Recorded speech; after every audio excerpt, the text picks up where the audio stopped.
ఈ ముదురు మామిడి చెట్లలో ప్రాబ్లం ఏంటి అంటే కొంచెం కష్టపడాల్సి ఉంటుంది, కానీ ఖర్చు చాలా తక్కువ వస్తుంది. జస్ట్ అది కట్ చేయించినప్పుడు మాత్రమే కొంచెం టెక్నికల్గా ఆ ఒక 10-15 డేస్ కొంచెం జాగ్రత్తగా చేసుకోవాలి.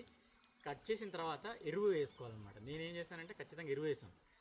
బాగా మగ్గిపోయిన పశువుల ఎరువు వేసాను. కొంచెం ట్రైకోడర్మా విరిడి అవి కలుపుకున్నాను, ఎందుకంటే వేరుకుళ్ళు రాకుండా.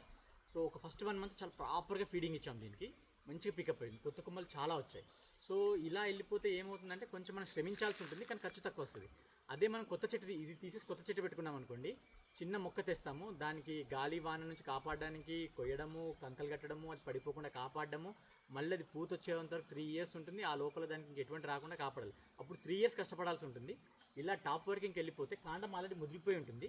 సో దీన్ని రిన్యూ చేసుకోవచ్చు అనమాట. రిజ్యూనేట్ చేసినప్పుడు ఏమైపోతుందంటే జస్ట్ మనకు 1 month 1-2 months కొంచెం టెక్నికల్ వర్క్ ఉంటుంది, కొంచెం స్కిల్ఫుల్ జాబ్ అనమాట. ఇది కొంచెం ఏ కొమ్మ ఎటువైపు వెళ్తుందనేది కొంచెం చూసుకొని, ఇది హైట్ మాత్రం 5 feet కంటే ఎక్కువ పైకి పోనివ్వకూడదండి.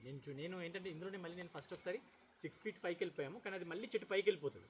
అందుకని దీన్ని ఏం చేసాను, కరెక్ట్గా 5 feet పెట్టుకున్నాను, కిందికి దించేసాం. అప్పుడు వచ్చే కొమ్మ మేము ఇప్పుడు దీంట్లో కూడా ఈ పైన అన్ని తీసేస్తాం.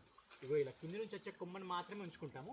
ఇది ఇలా విశాలంగా పక్కకి వెళ్ళిపోతుంది అనమాట, కిందికి ఉంటుంది, పక్కకి వెళ్ళిపోతుంది. కాయ తెంపే కాయ కూడా ఏమవుతుందంటే రౌండ్ ఎండ గాలి వాన అన్నీ కరెక్ట్గా వెళ్ళి పూత బాగా వస్తుంది ఒకటి. రెండోది కాయ తెంపుకోవడం చాలా ఈజీ అవుతుంది, కింద పడిపోయి పగిలిపోవడం అలా ఉండదు. ప్లస్ ఎటువంటి ఎరువు వేసినా కానీ జాగ్రత్తగా తీసుకుంటుంది.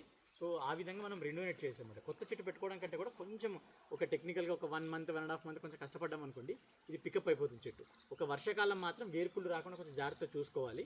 ఏదైనా మేకలు అవి ఉన్నాయంటే కొంచెం అవి తినకుండా కింది కొమ్మలు మాత్రం కొంచెం కాపాడుకున్నామంటే ఒక 1 month అలా కొంచెం కష్టపడ్డామంటే పికప్ అయిపోతుంది.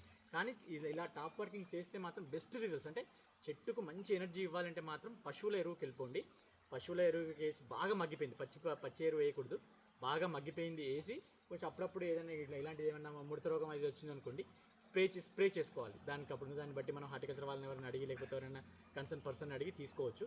మేము నీమ్ ఆయిల్కి వెళ్ళామండి. మేమైతే ఖచ్చితంగా సీజన్కి ఒకసారి మంచిగా నీట్గా నీమ్ ఆయిల్ స్ప్రే చేస్తున్నాము. నార్మల్గా పశువుల గిత్తం వేసాము. సో మంచి రిజల్ట్స్ వచ్చాయి.